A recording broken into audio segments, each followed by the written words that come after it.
Milky Mist, sweeten contents to milk. மாண்பு பேரவைத் தலைவர் அவர்களே, திருத்திய விடை சொல்வதற்கு அனுமதிக்குமாறு கேட்டுக்கொள்கிறேன். கோயம்புத்தூர் மாநகராட்சி கோயம்புத்தூர் தெற்கு தொகுதி மத்திய மண்டலம் வார்டு எண் 84 உட்பட்ட அபிராமி நகர் பகுதியில் மாநகராட்சி உட்பட்ட இடத்தில் சத்துணவு மைய கட்டிடத்தின் அருகில் புதிதாக ஒரு நவீன உடற்பயிற்சி கூடம் அமைக்கும் பணிக்கென்ன திட்ட மதிப்பீடு ரூபாய் 25 லட்சத்துக்கு தயார் செய்து உடற்பயிற்சி கூடம் கட்டி முடிக்கப்படும்.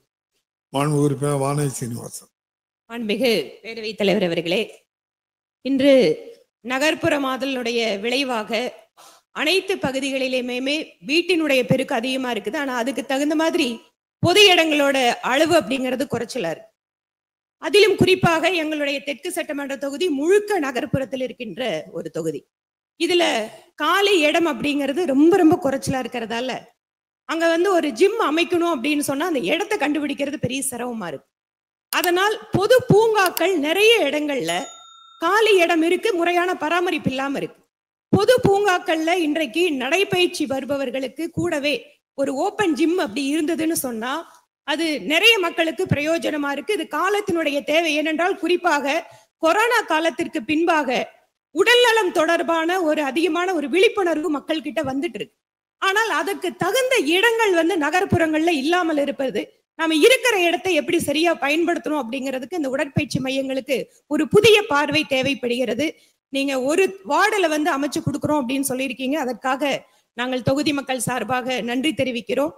அடுத்த கேள்வி நான் அவரோட பதில். மாண்புமிகு அமைச்சர். மாண்பு பேரவைத் தலைவர் அவர்களே, பல்வேறு பெரிய நகராட்சிகளில கோவை, சென்னை, அதே மாதிரி மதுரை போன்ற பெரிய நகராட்சிகளில் இருக்கிற OSR லேண்ட் எங்கெங்கெல்லாம் இருக்கிறதோ அந்த இடத்திலாம் அந்த பகுதி மக்களுடைய பள்ளி பிள்ளைகளோ கல்லூரி பிள்ளைகளோ கேட்கின்ற போது இந்த ஜிம் அமைத்து தான் கொடுத்து கொண்டு இருக்கிறோம்.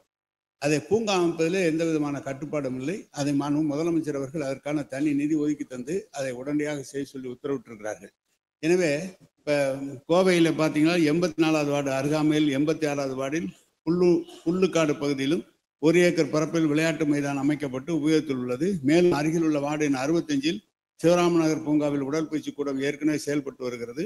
அருகில் உள்ள வார்டு 83 நேரு விளையாட்டரங்க அருகில் உடற்பயிற்சி கூடம் ஒன்று செயல்பட்டு வருகிறது.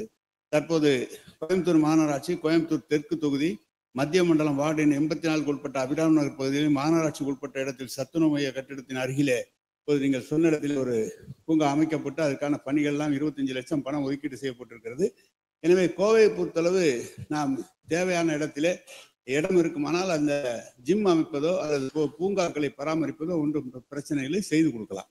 மாண்புமிகு உறுப்பினர் வானதி சீனிவாசன்.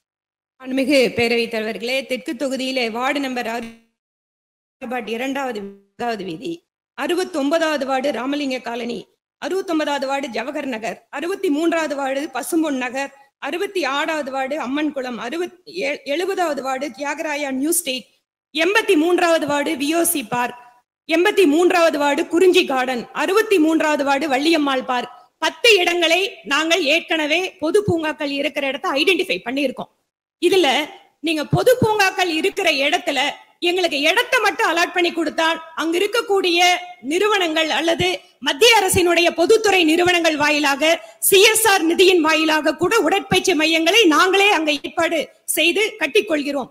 அதற்கு உங்கள் அதிகாரிகள் மட்டும் எங்களுக்கு ஒத்துழைப்பு கொடுத்து கவுன்சிலர்கள் எங்களுக்கு தொந்தரவு செய்யாமல் அதற்கு வாய்ப்பு கொடுத்தால் இந்த 10 பூங்காக்களிலும் நாங்களே உடற்பயிற்சி மையம் அமைப்பதற்கு தயாராக இருக்கிறோம். அதற்கு நீங்கள் தொந்தரவு செய்யாமல் இருக்கிறது அவை குறிப்பிலிருந்து நீக்கப்படுது. நீங்க தான் ஒத்துழைப்பு தரணும். அந்த கேள்வி நேரத்துல என்ன பேசுறீங்க?